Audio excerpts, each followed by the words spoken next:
5 Iblis dari Nanking, Bagian 1, Jilid 1. Di bawah pemerintahan Chu Guangqiang, yang berhasil mengusir kaum penjajah Mongol, didirikanlah kerajaan Tiongkok baru yang diberi nama Kerajaan Beng. Sebagai raja, Chu Guangqiang lebih dikenal dengan sebutan Kaisar Taichu. Ibu kota kerajaan yang dulu terletak di Peking, ibu kota utara, dipindahkan ke Nanking, ibu kota selatan. Hal ini dimaksudkan untuk mencegah segala kemungkinan serangan tak terduga dari bangsa Mongol. Di samping itu, sejumlah bala tentara besar ditempatkan di Peking. Sebagai panglima tertinggi di Peking, merangkap wakil langsung kaisar di Nanking, oleh Kaisar Taichu diangkatlah putra kandungnya yang bernama Chu Yongluo. Sebelum meninggal dunia, Kaisar Taichu yang bertakhta di istana Nanking mengangkat Huiti sebagai penggantinya. Huiti adalah cucu yang amat disayangi kaisar, merupakan putra dari anak sulungnya, jadi adalah keponakan langsung Pangeran Yongluo. Pengangkatan Huiti sebagai kaisar baru inilah yang kemudian menjadi pangkal silang sengketa dan malapetaka dalam kerajaan Beng.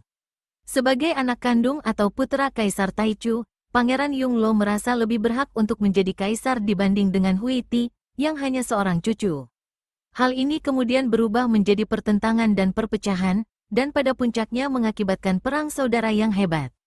Pangeran Yongluo dengan sejumlah bala tentara besar menyerbu Nanking. Peperangan tak dapat dihindari, dan peperangan ini bertambah dahsyat karena tidak saja melibatkan bala tentara kedua belah pihak, tetapi juga melibatkan banyak tokoh-tokoh dunia Kangou, persilatan. Pihak selatan dengan mati-matian berusaha mempertahankan diri dari serbuan yang hebat itu. Namun, segala upaya sia-sia belaka. Bala tentara Pangeran Yongluo laksana air bah. Selatan kalah, Nanking jatuh, dan Kaisar Huiti tertawan hidup-hidup. Dia dijebloskan ke dalam penjara, masih untung tidak dijatuhi hukuman gantung atau pancung. Meskipun kemudian perang sudah lama berakhir, tetapi keamanan negeri tidak keseluruhannya dapat ditanggulangi. Di mana-mana, sisa-sisa pasukan yang masih setia pada Kaisar Huiti mengadakan kekacauan, menimbulkan kerusuhan-kerusuhan, perampokan, dan pembunuhan. Pos-pos tentara yang tak begitu kuat, dan terutama yang terletak di tempat terpencil, menjadi korban penyerbuan.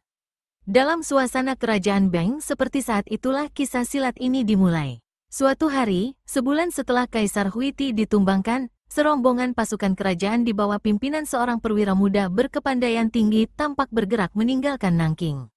Mereka tengah mengawal sebuah kereta berisi emas milik bekas Kaisar Huiti untuk dibawa ke Peking atas perintah Kaisar Yongluo.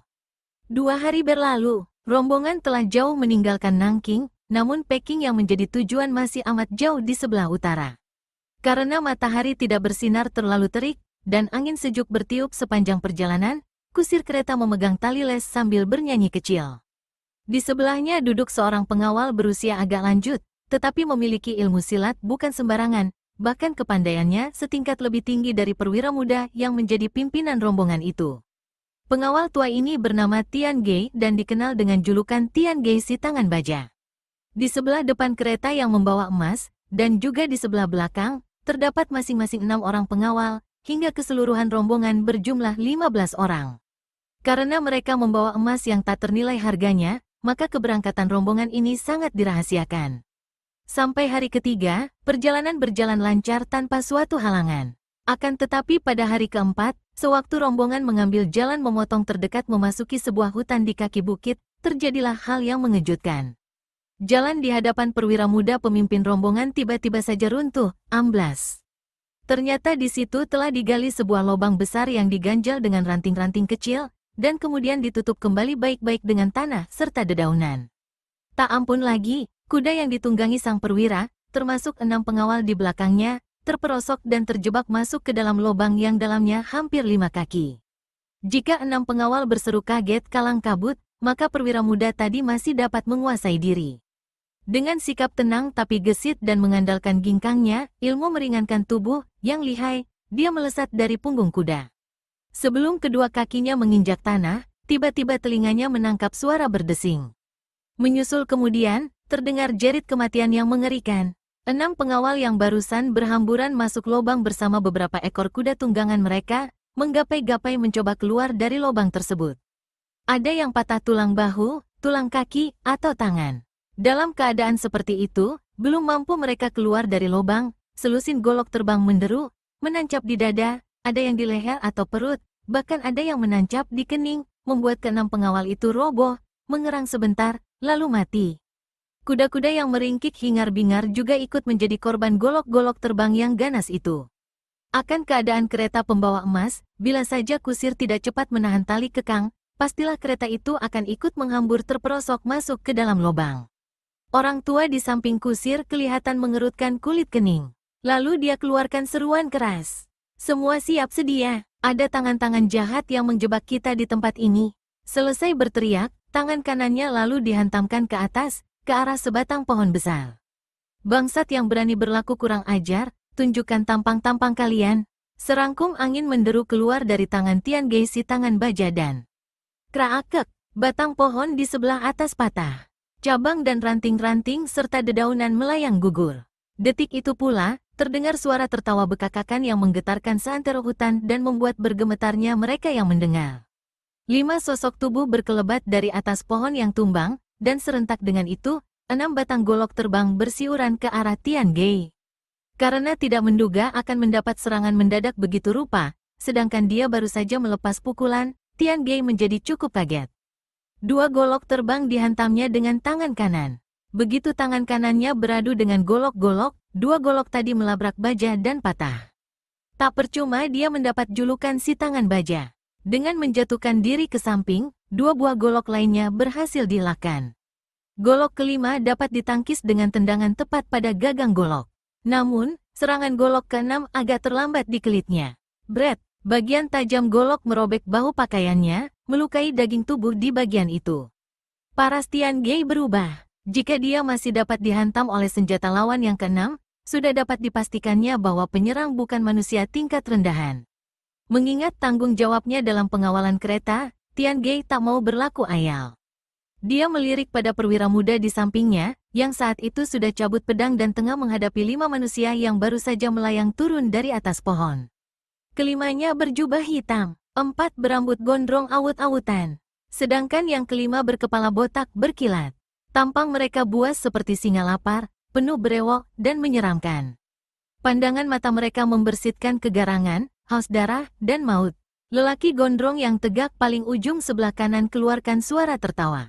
Tubuhnya tinggi kurus, seputar pinggang jubahnya melilit belasan golok terbang. Bila dia bergerak, senjata-senjata itu bergesekan dan mengeluarkan suara gemerisik menggigitkan. Manusia ini dikenal dengan panggilan Gui Kun Kuitu alias Gui Kun si golok iblis.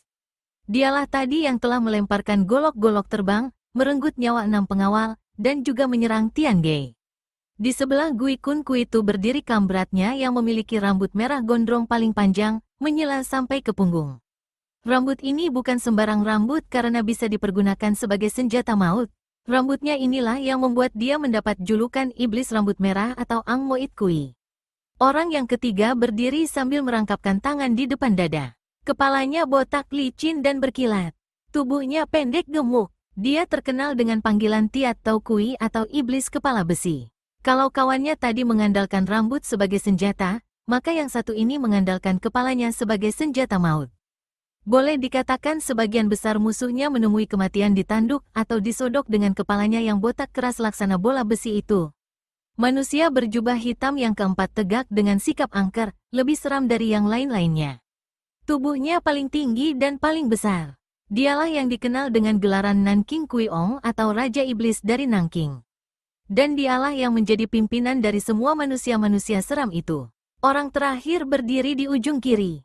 Dia bertubuh katai. 10 kuku tangannya panjang-panjang dan berwarna hitam. Inilah Tui Hun Hui Mo alias iblis pengejar maut. Tian Gei si tangan baja memandang dengan mata terpentang lebar pada kelima manusia berjubah itu. Dia berusaha menekan debaran jantungnya. Nanking Enjio Kui, desisnya membisiki perwira muda yang tegak di sebelahnya. Mendengar bisikan itu, berubahlah paras si perwira yang bernama X Chuliong. Sedangkan 6 pengawal lainnya, begitu mendengar siapa manusia-manusia yang ada di depan mereka, jadi bergetar lutut masing-masing dan paras mereka laksana kain kafan. Siapa yang tidak kenal dengan Nanking Enjio Kui atau 5 iblis dari Nanking? 5 datuk iblis golongan hitam yang berkepandaian tinggi.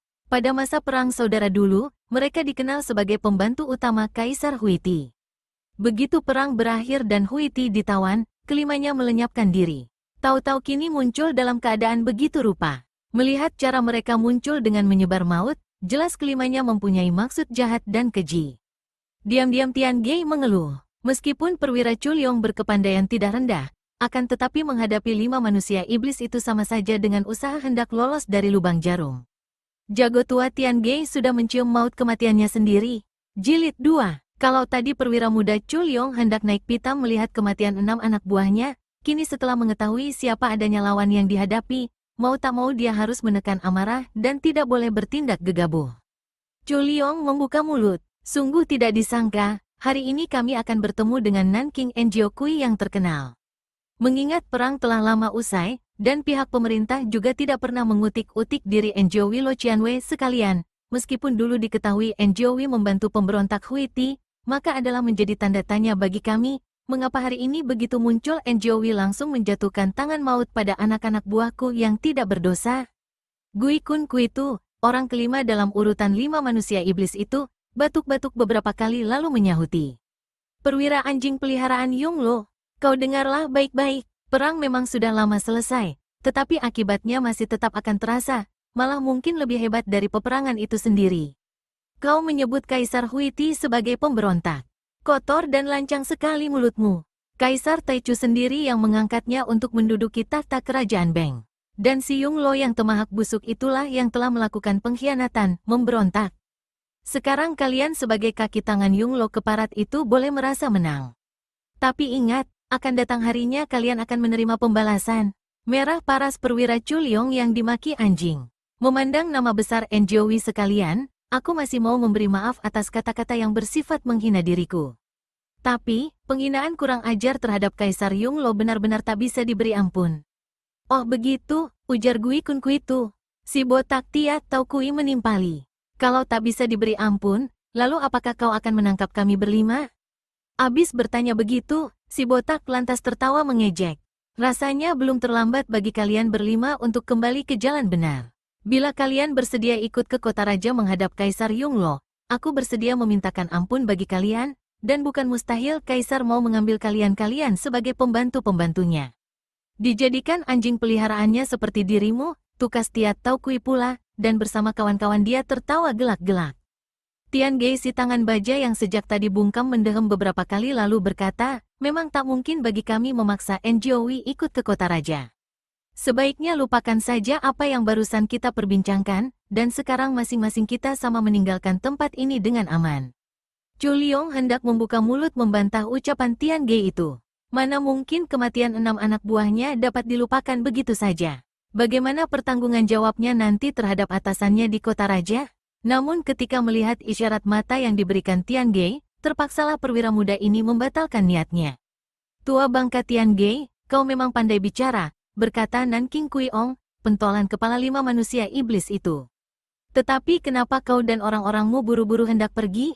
Saat itu Tian Gei sudah membalikkan diri, melangkah mendekati kereta. Langkahnya tertahan. Dalam batin dia bertanya, apakah manusia-manusia iblis itu sudah mengetahui apa isi kereta? Didengarnya suara Nanking Kuiong kembali. Bagus kalau kau mau melupakan apa yang telah terjadi. Sekarang bagaimana kalau kau dan perwira muda ini masuk saja ke pihak kami? Siapa sudi, bentak Chulyong dengan keras. Sebaliknya, Tian Gei menjawab dengan bijaksana. Tawaranmu itu biarlah ku pertimbangkan dulu. Nanti ku kirim orang untuk menemui kalian berlima. Mana bisa begitu aturannya, kata Ang Moit Kui, orang keempat dari 5 iblis. Tanya sekarang harus jawab sekarang. Tian Gei jadi serba salah. Maaf. Kalau kalian keliwat memaksa, mana mungkin? Ang Moit Kui berpaling pada Nanking Kuiong. Kalau begitu, kita tak perlu bicara panjang lebar lagi dengan cecunguk-cecunguk ini. Nanking Kuiong menyeringai lalu mengangguk dan berkata, bunuh mereka. Semua, maka Ang Moit Kui lantas maju menerjang Chulyong, sedangkan Gui Kun Kui Tu menyerbu ke arah Tian Gei si tangan baja. Hai, apakah kalian tidak akan membantu tuan-tuan besar kalian? Berteriak Tui Hun Huimo pada 6 pengawal yang masih tegak tertegun di depan kereta. Para pengawal mengerti kalau mereka tak bakal hidup lama. Memikir sampai di situ rasanya saat itu mereka mau ambil langkah 1000. Namun, mengingat tugas dan pengabdian terhadap Kaisar, keenamnya memutuskan untuk cabut senjata dan bergerak maju membantu Chulyong serta Tian Gei. Sambil tertawa mengekeh, Tui Hun Hui Mo jentikan kuku-kuku jarinya yang panjang dan berwarna hitam. 5 pengawal menjerit lalu roboh bergelimpangan kena sambaran 5 larik sinar hitam yang keluar dari ujung-ujung kuku Tui Hun Hui Mo alias iblis pengejar maut. Pengawal yang keenam bernasib lebih buruk. Tubuhnya mencelat dimakan tendangan manusia iblis itu hingga dadanya hancur. Sementara itu, perkelahian antara Gui Kun Kuitu si golok iblis berkecamuk melawan Tian Gei dengan hebatnya. Satu kali lengan mereka saling beradu keras. Tian Gei si tangan baja tersurut 4 langkah, sedangkan Gui Kun Kuitu terpental 3 langkah dan lengannya terasa seperti hancur. Daging lengan di bagian yang beradu kelihatan membengkak merah kebiruan. Nyatanya, julukan si tangan baja yang dimiliki Tian Gei bukan julukan kosong. Pukulannya datang bertubi-tubi, membuat Gui Kun Kuitu, jago kelima dari Nanking Enjiokui, harus mengeluarkan gegesitannya berkelebat kian kemari untuk mengelakkan serangan lawan. Menangkis kini dia tak berani. Sekali salah satu bagian tubuhnya kena dihantam tangan lawan, pasti celaka. Setelah 20 jurus masih saja dia menjadi bulan-bulanan serangan lawan, Gui Kun Kuitu jadi penasaran. Tanpa malu-malu dia menghunus golok besar yang terselip di pinggang kirinya. Sekali dia memutar senjata itu, anginnya saja membuat Tian Gei harus bertindak waspada. Dengan golok di tangan, tampaknya Gui Kun Kuitu berhasil menahan serangan tangan kosong lawan. Merasa mulai berada di atas angin, manusia iblis ini lancarkan serangan-serangan ganas. Namun satu kali, sewaktu tubuhnya kehilangan keseimbangan karena begitu bernafsu membacok dan ternyata hanya menghantam tempat kosong, dari samping Tian Gei memukul badan golok hingga senjata itu terlepas, mental, dan patah 2. Gui Kun Kuitu bersurut mundur. Melihat hal ini, Nanking Kui Ong segera berteriak. Tia Tau Kui, kau bantulah Gui Kun. Tia Tau Kui, orang ketiga dari Nanking Enjiokui yang berkepala botak itu, menggerang. Dia usap-usap kepala botaknya sambil bergerak memasuki kalangan perkelahian. Di saat yang sama, Gui Kun Kuitu kembali maju. Dan kini terjadilah perkelahian 2 lawan 1. Dikeroyok begitu rupa, mula-mula Tian Gei bisa bertahan beberapa jurus. Namun kemudian dia mulai tampak terdesak. Selain memiliki pukulan-pukulan tangan kosong yang deras, iblis kepala besi itu ternyata amat berbahaya kepalanya yang botak. Tian Gei sudah pasang tekad. Kalaupun dia menemui ajal di tangan pengeroyok, paling tidak salah satu lawannya harus ikut mati bersamanya. Namun tekadnya itu sama sekali tidak menjadi kenyataan. Karena beberapa saat kemudian, dalam satu jurus yang hebat, selagi dia berusaha mengelakkan pukulan dan tendangan Gui Kun Kuitu, tahu-tahu dari samping Tia Tau Kui kirimkan satu serangan ganas. Kepalanya yang lebih keras dari besi melesat ke dada Tian Gei. Jago kaisar ini berusaha mengelak sambil memukul kepala lawan dengan tangan kanannya. Dia begitu yakin bahwa tangannya yang atos akan sanggup menghancurkan kepala lawan. Mana mungkin besi bisa menang lawan baja? Tetapi sesaat lagi ubun-ubun Tia Tau Kui akan kena digeprak, seperti seekor ular kobra, tahu-tahu kepala manusia iblis itu melesat ke bawah, menyelusup, menghantam perut Tian Gei. Tian Gei si tangan baja terdengar menjerit. Tubuhnya mencelat jauh, terhampar di tanah tanpa bergerak dan tak bernyawa lagi. Mati dengan perut pecah, sambil membersihkan darah yang mengotori kepala botaknya, Tia Tau Kui tertawa gelak-gelak. Sementara itu, perkelahian antara iblis rambut merah alias Ang Moit Kui melawan perwira muda Chu Liong telah memasuki jurus ke-29. Meski sang perwira memegang pedang dan mengurung lawan dengan serangan menderu-deru, namun sebegitu jauh pedangnya masih belum mampu menyentuh tubuh lawan. Sebaliknya, setiap kali Ang Moit Kui menggoyangkan rambutnya, maka menghamburlah angin serangan yang berbahaya, dan rambut panjang manusia iblis ini seolah-olah berubah menjadi pedang yang memapas atau menusuk dan membuat Chu Liong terkesiap. Ang Moit Kui, terdengar seruan Nanking Kui Ong, pimpinan dari 5 manusia iblis itu. Jangan beri malu nama besar Nanking Enjiokui. Masakan menghadapi cacing tanah yang masih ingusan begitu saja kau tak sanggup membereskannya dengan cepat. Mendengar teguran itu, Ang Moit Kui menjawab, harap maafkan Pangju. Bukan maksudku untuk main-main. Tapi tubuh ini sudah lama tidak bergerak badan. Aku ingin mencari sedikit kesegaran. Tapi baiklah, kau lihatlah ini. Abis berkata begitu, Ang Moit Kui mengeluarkan suara tertawa aneh. Kepalanya digoyangkan. Sebagian rambutnya yang menjela bahu melesat ke depan membelit pedang Chu Liong yang datang menyambal. Perwira kerajaan ini coba menarik pedangnya. Dia jadi terkejut, karena semakin ditarik, semakin kuat libatan rambut merah itu. Ang Mo It Kui menyentakkan rambutnya. Chu Liong berusaha mempertahankan pedang. Tapi dia kalah kuat. Tubuhnya terbetot ke depan. Detik itu pula, gerombolan rambut yang lain dari Ang Mo It Kui menyambar ke depan, menghantam tepat kening perwira muda itu. Chu Liong hanya dapat keluarkan rintihan pendek. Di keningnya kelihatan lubang besar yang mengeluarkan darah dari kepalanya yang rengkah. Jilid 3. Bukit kecil itu terletak 2 hari perjalanan kuda dari Hankou. Di sebuah peladangan gandum yang subur, seorang lelaki berusia 40 tahun sibuk menyiapkan hasil ladangnya karena 2 hari di muka seorang pembeli dari Hankou bakal datang memborong seluruh gandumnya. Di tepi ladang, seorang anak lelaki berumur 8 tahun asyik membuat puput dari gulungan daun kelapa. Dia adalah Sun Bi, anak pemilik ladang gandum itu, sedangkan sang ayah adalah Ki Hok Bun. Tiba-tiba Hok Bun menghentikan pekerjaannya. Dia berdiri tenang-tenang, sepasang telinganya yang tajam mendengar derap kaki kuda di kejauhan. Dia berpaling ke arah bukit. Di lereng, tampak 5 orang penunggang kuda bergerak menuruni bukit, diikuti oleh 3 ekor kuda yang membawa barang. Ada orang datang, ayah, kata Sun Bi seraya berlari mendapatkan ayahnya. Ki Hok Bun mengangguk. Hatinya tiba-tiba saja merasa tidak enak. Makin dekat rombongan kelima orang itu, makin tidak enak perasaannya. Kelima penunggang kuda berseragam jubah hitam. Di hadapan rumah Ki Hok Bun, 5 penunggang kuda berhenti dan turun dari kuda masing-masing. Ingat akan istrinya yang ada di rumah, Ki Hok Bun cepat-cepat keluar dari balik kerimbunan pohon-pohon gandum. Sun Bi berlari kecil mengikutinya dari belakang. 10 langkah dari langkan rumah, orang berjubah hitam yang tubuhnya paling tinggi dan paling besar mengangkat kedua tangannya, tertawa bergelak dan berseru. Hok Bun Chiang Kun, sesaat Ki Hok Bun tertegun dan kaget. Sudah sekian lama tak seorang pun pernah lagi memanggilnya dengan sebutan Chiang Kun itu. Sebuah sebutan terhormat yang hanya diberikan pada perwira tinggi kaisar. Dan kini ada orang yang memanggilnya dengan sebutan itu. Namun, ketika dia mengenali siapa adanya si tinggi besar itu, maka dia pun berseru gembira. Bu Cheng Eng Yong, kukira siapa? Sungguh pertemuan yang tidak disangka. Keduanya kemudian saling rangkul. Ki Hok Bun lalu berpaling pada 4 orang berjubah lainnya dan satu demi satu mereka merangkul pemilik ladang gandum itu. 5 sahabat lama berada di sini. Benar-benar membuat aku gembira. Karena suara ribut-ribut di luar, De Chun Giok, istri Ki Hok Bun, meninggalkan masakannya di dapur dan menjenguk keluar. Ini anak Chiang Kun, orang berjubah tinggi besar yang bukan lain adalah Nanking Kui Ong bertanya sambil memandang pada Sun Bi. Betul, dan gadis itu, lelaki berambut merah Ang Mo It Kui menunjuk ke arah pintu. Mendengar disebutnya gadis, yang lain-lain ikut berpaling. Dia istriku, menerangkan Ki Hok Bun. Waktu perang, ibunya Sun Bi meninggal dunia. Hidup sendirian di peladangan begini, sepi sekali.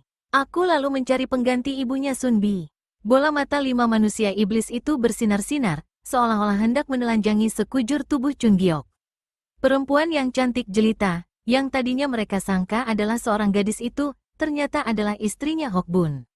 Nanking Kui Ong basahi bibir dengan ujung lidah lalu berkata, "Ah, sungguh nasibmu jauh lebih beruntung dari kami, Chiang Kun.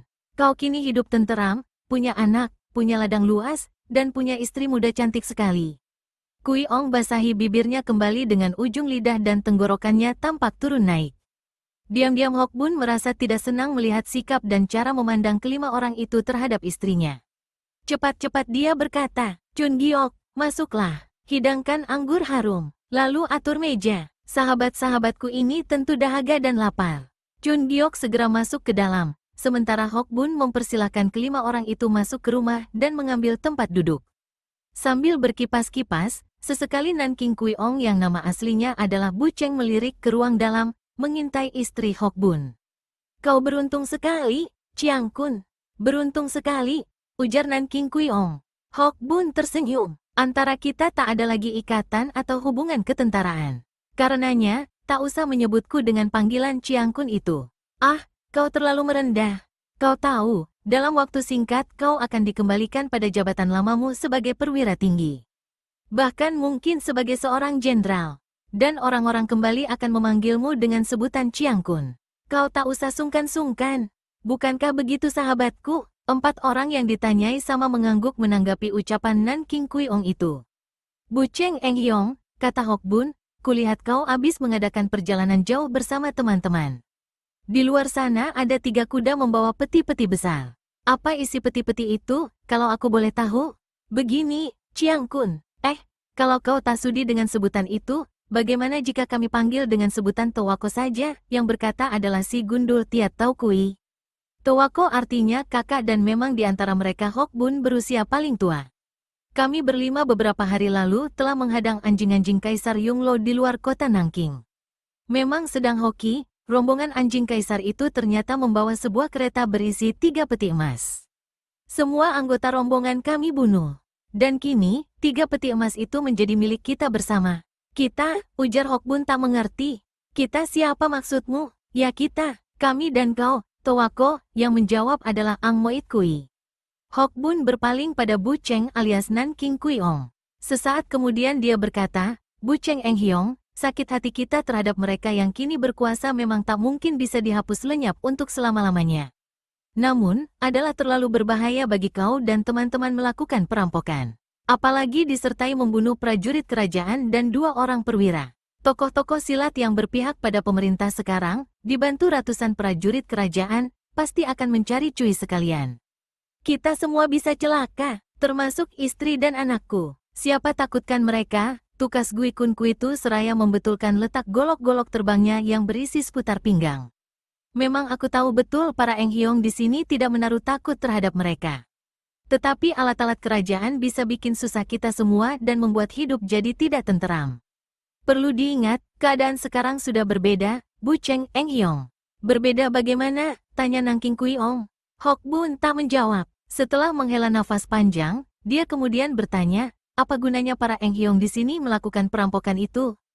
Karena perang sebenarnya belum berakhir, Towako, dan kita perlu biaya untuk meneruskan peperangan, sahut Bu Cheng pula. Lagi-lagi aku tidak mengerti jalan pikiranmu, ujar Hok Bun. Perang sudah lama berakhir, sejak lebih dari 1 bulan lalu. Sejak jatuhnya Nanking ke tangan orang-orang Kaisar Yunglo. Sejak Kaisar Huiti yang kita hormati dijebloskan dalam penjara. Apakah kau dan kawan-kawan tidak melihat kenyataan ini, sobatku? Bu Cheng memandang pada keempat kawannya. Sesaat kemudian, kelimanya sama tertawa gelak-gelak. Bu Cheng geleng-gelengkan kepala. Kau salah, Towako, salah besar. Apakah kau tidak melihat kenyataan bahwa di mana-mana sisa-sisa prajurit Kaisar Huiti kini tengah melakukan perang gerilya di bawah pimpinan perwira-perwira yang masih setia? Mereka berusaha menumbangkan kekuasaan Kaisar Yunglo yang kini mengangkat diri sebagai Kaisar Kerajaan Beng, di atas darah dan nyawa, di atas pengkhianatan keji. Inilah yang disebut kenyataan, Towako. Memang itu adalah kenyataan, jawab Hok Bun pula. Tapi kenyataan yang tak mungkin bertahan lama. Jumlah mereka yang bergerilya terlalu sedikit dan kekuatan mereka terpencar-pencar, tak mungkin menghadapi bala tentara kerajaan, apalagi hendak menumbangkan Kaisar Yunglo. Mereka semua akan mati konyol dan perjuangan akan sia-sia. Saat ini, di mana musuh berada dalam puncak kekuatan, adalah bunuh diri kalau kita berani angkat senjata. Lantas apakah akan dibiarkan begitu saja anjing besar bernama Yunglo itu bertakhta sebagai kaisar yang bukan haknya? Dirampas secara keji, ujar orang kedua dari Nanking Enjiokui, yakni Tui Hun Huimo. Sudah barang tentu tak dapat dibiarkan. Tetapi juga tidak mungkin untuk menumbangkan kekuasaannya pada saat sekarang ini. Mereka terlalu kuat. Prajurit-prajuritnya saja berjumlah jutaan, belum terhitung perwira-perwira tinggi dan pembantu-pembantu dari kalangan Kangou. Kangou artinya dunia persilatan. Bu Cheng kelihatan beringas. Dia bangkit dari kursinya dan melangkah mundar-mandir. Chun Giok saat itu keluar membawa 6 gelas berikut beberapa guci kecil anggur, lalu masuk kembali ke dalam, diikuti sorot mata liar Nanking Enjiokui. Tiat Taukui menelan liurnya melihat telapak kaki nyonya rumah yang begitu putih.